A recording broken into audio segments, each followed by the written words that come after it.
మలుపు టీవీ సమర్పణ కొడుకు పుట్టాడు అని సంబరపడితే పడుకున్న గాడిదను లేపి తన్నించుకున్నట్టే. కొడుకులను పెంచి పెద్ద చేసే బదులు ఓ గాడిదనో ఓ కుక్కనో పెంచుకోవడం మేలు. వృద్ధ తల్లిదండ్రులు ఎన్ని ఆస్తిపాస్తులు ఉన్న అనాథలుగా బతుకుతున్నవారు ఎందరో ఉన్నారు.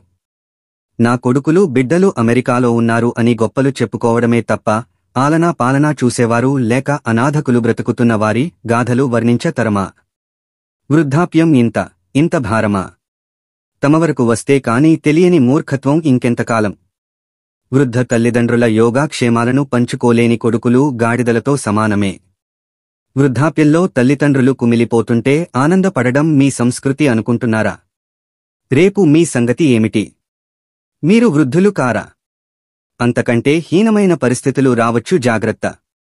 అంత అయిపోయాక పశ్చాత్తాపపడితే మీకన్న మూర్ఖులు ఈ సమాజంలో ఎవరు ఉంటారు? అభాగ్యులు, వృద్ధులు, మతిస్థిమితం లేని వాళ్లు, పేదలు కుమిలిపోతూ ఇబ్బందులు పడుతూ యాతన అనుభవిస్తుంటే చూసి ఆనందపడేవాళ్లు ఈ లోకంలో కోకోళ్లలు. అంతెందుకు, తమ కుటుంబంలోని సభ్యులు, తమ బంధుమిత్రులు, స్నేహితులు, ఇరుగు పొరుగువారు కూడా సుఖంగా సంతోషంగా జీవిస్తే తట్టుకోలేని మూర్ఖత్వంతో కుళ్ళు రాజకీయాలకు పాల్పడుతున్న మానవాళిని తక్కువగా అంచనా వేయడానికి వీల్లేదు. ఎంతసేపు తమ ఆధిపత్యం కొనసాగాలని, సంపద తమకే చెందాలని, అవకాశాలు కలిసి రావాలని ఆశిస్తూనే ఎదుటి వాళ్లను అల్పులుగా, అవకాశవాదులుగా, బలహీనులుగా, దయాదాక్షిణ్యం మీద ఆధారపడి బ్రతకాలని ఆశించేవాళ్లు అనేకమంది మన చుట్టూ ఉన్నారు. సమాజం పట్ల ఈ రకమైనటువంటి దుర్బుద్ధి ఉన్నప్పుడు తోటి మనిషిని సాటి మనిషిగా చూడగలిగే సంస్కారం అంతరించిపోయింది. అన్నం పెట్టకపోయినా పెట్టేవాళ్లను చూపించాలనే సామెత ఈ లోకంలో ఉంది. కాని దానికి భిన్నంగా తాను పెట్టడు, ఇతరులు పెడితే సహించడు. పొరపాటున ఆకలితో అలమటిస్తున్న వాళ్లకు ఏదైనా మంచి పదార్థము దొరికితే తినేటప్పుడు కూడా ఈర్ష్యపడే దుర్మార్గ ప్రవృత్తి ఈనాడు మన తోటి మనుషుల్లో ఉన్నది అంటే అతిశయోక్తి కాదు. పుట్టేడు ఉన్నవాడు తట్టెడు ఉన్న వాడికోసం ఏడ్చినట్లు, పుట్టేడు ఉన్నవాడు తట్టెడు ఉన్న వాడికోసం ఏడ్చినట్లు ఎంతసేపు తన సుఖమే కోరుకోవడం అనేది ఆధునిక కాలపు వింత ధోరణిగా మారిపోయినది. ఈ రకమైన మానవ ప్రవృత్తిని ప్రక్షాళన చేయకుండా, తనను తాను సంస్కరించుకోకుండా, తన బాధ్యతలను గుర్తించకుండా మూర్ఖత్వంతో ఆలోచించే వాళ్లను ఎక్కడికక్కడ సమాజమే వీలైన మేరకు శిక్షించవలసిన అవసరం చాలా ఉన్నది. మనుషులు మారాలి. ఆస్తి, ఆదాయము, చదువు, అభివృద్ధి వంటి అనేక విషయాలలో అసూయ, ద్వేషాలు ఈనాడు ప్రధాన పాత్ర పోషిస్తున్నాయి. తాను బ్రతకకపోయినా మంచిదే కాని తోటివాడికి అవకాశాలు వస్తే సహించలేనటువంటి దుర్బుద్ధి సామాజిక సంబంధాల బలహీనతకు కారణమవుతుంటే అంతరాలు లేని అసమానతలు కానరాని సమసమాజాన్ని కావాలని ఆశించడం అత్యాశ అవుతుంది. అందుకే మనుషులు మారాలి. ఈ సందర్భంగా ప్రముఖ అంబేద్కరిస్ట్ సామాజికవేత్త కత్తి పద్మారావు ఈనాడు దున్నాల్సింది భూములను మాత్రమే కాదు, మనుషుల మెదళ్లను కూడా అంటూ కుట్రకుతంత్రాలు, అసూయ, ద్వేషాలతో కూడిన మనుషుల మానవ చిత్త ప్రవృత్తిని వీలున్న మేరకు సంస్కరించాలని, శిక్షించాలని, తగిన విధంగా సంస్కారం అలవాడేలా, పశ్చాత్తాపపడేలా చూడాల్సిన బాధ్యత ఈ సమాజంలోని బుద్ధిమంతులపైన ఉన్నది అని చెప్పిన తీరు మనకు ఎంతో ఉపకరిస్తుంది. తల్లిదండ్రులు కుమిలిపోతుంటే ఆనందపడడం మీ సంస్కృతి అనుకుంటున్నారా? సాంకేతిక రంగం అభివృద్ధి చెందిన ఈ కాలంలో మనిషిని మనిషిగా చూడలేని మానవతా విలువలను విషంతో నింపుతున్న దుర్మార్గపు ప్రవృత్తిని కట్టడి చేయాల్సిన అవసరం చాలా ఉన్నది. లేకుంటే అభివృద్ధి వక్రమార్గం పట్టే అవకాశం ఉంటుంది. కన్న తల్లిదండ్రులు వృద్ధాప్యంలో కుమిలిపోతూ అచేతనావస్థలో అనారోగ్యముతో ఆదరణ లేక నిస్సహాయులుగా చేయి సాచవలసిన దౌర్భాగ్య పరిస్థితులకు మనం కారణము కాదా? మన తల్లిదండ్రులు అవమానంతో కుంగిపోతూ పిడికెడు మెతుకులకు నోచుకోక నిరాదరణకు గురవుతుంటే దానికి మనం తలవంచి సిగ్గుపడాల్సిదే. సమాజంలోని భిన్న వర్గాలు కూడా అలాంటి సందర్భాలను ఎత్తిచూపుతూ నిక్కచ్చిగా మాట్లాడి కఠినంగా వ్యవహరించడం కూడా సమాజ సంస్కరణకు తొలిమెట్టు కాగలదు. తల్లిదండ్రులను కన్న కొడుకులు పెంచి పోషించడానికి, వృద్ధాప్యంలో ఆదరించడానికి 101 పంచాయతీలు, అన్నదమ్ముల మధ్యన వనస్పర్ధలు, భార్యాభర్తల మధ్య విభేదాలు, ఈ సన్నివేశాలను చూడలేక వృద్ధులైన తల్లిదండ్రులు ఇక మనం ఇంత భారమై బ్రతకడం అవసరమా అనుకోని కన్నీరు కార్చడం, కడదాకా బ్రతకకుండా మధ్యలోనే కాటికి కాళ్లు చాపడం, ఈ మధ్యలో మనం కొన్ని సందర్భాలను విని ఉన్నాము. తల్లిదండ్రులను అన్నదమ్ములు పంచుకుని పోషించడమే సిగ్గుచేటు. అక్కడ కూడా రోజులు లెక్కపెట్టుకుని, ఖర్చుకు వెనకడుగు వేసి, వైద్య సౌకర్యాలను పట్టించుకోక, పిడికెడు మెతుకుల కోసం ఇబ్బంది పెడుతూ, నోటి మాట లేకుండానే సైగతో దూరం నుండి పల్లెములో మెతుకులు వేస్తున్నటువంటి దుర్మార్గురాండ్లను కూడా మనం చూడవచ్చు. రేపు మాపో కాటికి పోయే తల్లిదండ్రులను ఏం సంపాదించినారు?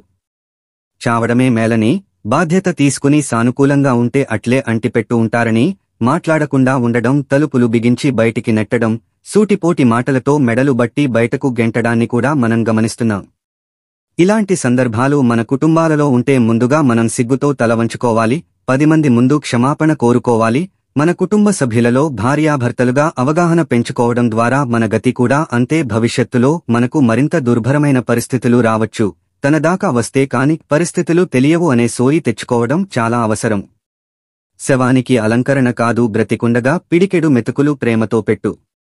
సూటిపోటి మాటలతో బ్రతికినంతకాలం ఇబ్బందులకు గురిచేసి ఎంతమంది చెప్పినా వినకుండా, మనసు మార్చుకోకుండా అవమానించి మృత్యు ఒడిలో చేరిన తర్వాత 10 మంది నిందిస్తేనో, మనకు జ్ఞానోదయం అయితేనో మనం పశ్చాత్తాపపడితే ప్రయోజనం లేదు. అప్పుడు నిన్ను కుక్కకన్నా హీనంగా ప్రజలు చూస్తారు అనుకో బిడ్డా, ఎందుకంటే అప్పటికే జీవం గాలిలో కలిసిపోయింది. బ్రతికున్న నాడు పంచభక్ష పరమాన్నంగాని, చికెన్ బిర్యానీగాని వాళ్లు కోరిన కోరికలు కాకపోయినా ఆత్మీయంగా ప్రేమతో నోటికి రుచికరంగా పిడికెడు మెతుకులు పెట్టి ఓదార్చి కన్నీరు తుడిచి ఆత్మీయతను పంచితే అదే చాలు. కాని చాలా చోట్ల బతికున్న నాడు బేఖాతరు చేసి చనిపోయిన తర్వాత వగలమారి భ్రమలు కురిపించి శవానికి గొప్పగా అలంకరించి టపాసులతో ఊరంతా దద్దరిల్లిపోయేలా ఫలానా వాళ్ల తల్లి లేదా తండ్రి అని ప్రచారం చేసుకోవడానికి మాత్రమే నేడు తమ వల్ల మాలిన చేష్టలతో దోషులుగా మిగిలిపోతున్నారు. చనిపోయిన నుండి 11వ రోజు వరకు ఏదో సందర్భాన్ని పురస్కరించుకుని వాళ్ల పేరు చెప్పుకుని మందు విందు ఎగబడి కుక్కలు తిన్నట్టు తింటూ తాగుతూ చిత్రపటం ముందు మాత్రం మందు మటన్ పెట్టి తన ప్రేమ వ్యక్తం చేస్తే ప్రయోజనం ఏముంటుంది? ఈ విషయంలో కోడలు మాత్రమే కాదు, కొడుకులు కూడా దాదాపుగా ఇదే దుర్మార్గపు ఆలోచనలో ఉన్న విషయాలను పెద్ద మొత్తంలో మనం గమనించవచ్చు. అయితే ఇంటి కోడలు తన తల్లిదండ్రులు తన పుట్టింట్లో బాగుండాలని, చనిపోయే వరకు వాళ్లను బాగా చూసుకోవాలని, తన అన్నదమ్ములు మరదలు వదినలు మరింత శ్రద్ధ చూపాలని కోరుకుంటుంది. కాని తన ఇంట్లో మాత్రం తన అత్తమామలకు మొక్కుబడి ప్రేమతో నటించిన సందర్భాలు ఎక్కువ. అయితే ఆ తల్లిదండ్రుల కడుపున పుట్టిన కొడుకు కూడా అంతకు మించిన దుర్మార్గుడు, మోసగాడు, నేరగాడు, అవినీతిపరుడు, మూర్ఖునిగా మారి తల్లిదండ్రులపైన ప్రేమ లేకుండా జీవించడం, నటించడమే ఇక్కడ ఆశ్చర్యం కలిగించే విషయం. అందుకే కొందరు మేధావులు అంటారు, కొడుకు పుట్టాడని సంబరపడకు, ఆ కొడుకులే నీవు తొందరగా పోవాలని చూస్తారు. అదే కుక్కనో నక్కనో గాడిదనో పెంచుకుంటే నీకు రక్షణగా ఉంటాయి అని తెలుసుకో. కొందరికి మాత్రమే ఈ సూక్తి వర్తిస్తుంది, అందరికీ కాదు. తమ వరకు వస్తే కాని తెలియని ఈ భయంకరమైన అనుభవాన్ని ఊహించుకుంటేనే చాలా భయం. అప్పుడు కాని తెలియదు. తల్లి తండ్రులను పట్టించుకోని మూర్ఖులకు తాను మూర్ఖంగా తమ తల్లిదండ్రులకు విధించిన శిక్ష స్థాయిని నెమరువేసుకుంటే అంతకంతకు 4 రెట్టింపులు నేను కూడా ఆ వయసులోకి వచ్చేటప్పటికి ఆ శిక్షను అనుభవిస్తాను అనుకోని తెలుసుకోలేని మూర్ఖులు ఉన్న ఈ సమాజంలో వారికి చెంపదెబ్బ సారీ చెప్పు దెబ్బలు తప్పవు అని శాస్త్రాలు ఘోషిస్తున్నాయి. అప్పుడు నువ్వు మారాలి అనుకుంటే ప్రయోజనం శూన్యం, నీకు అంతా శూన్యమే కనిపిస్తుంది. కడుపున పుట్టినవారు, వారి పిల్లలు పలకరించడానికి కూడా మన దరి ఉండరు. అడవిలో పశువులు, పక్షహాదులు అడవి సంపదలో లభించే ఆహారం తిని కలిసిమెలిసి ఉంటాయి. అలాంటిది వేలకోట్ల జీవరాశుల్లో మనుషులుగా పుట్టిన మనుషులము కొందరి గురించి మాత్రమే కలిసి ఉంటున్నారా? ఏమిటి, కనీసం పలకరించడానికి నీ కడుపున పుట్టినవాళ్లు, వారి పిల్లలు నీ దగ్గర ఎవరూ ఉండరు.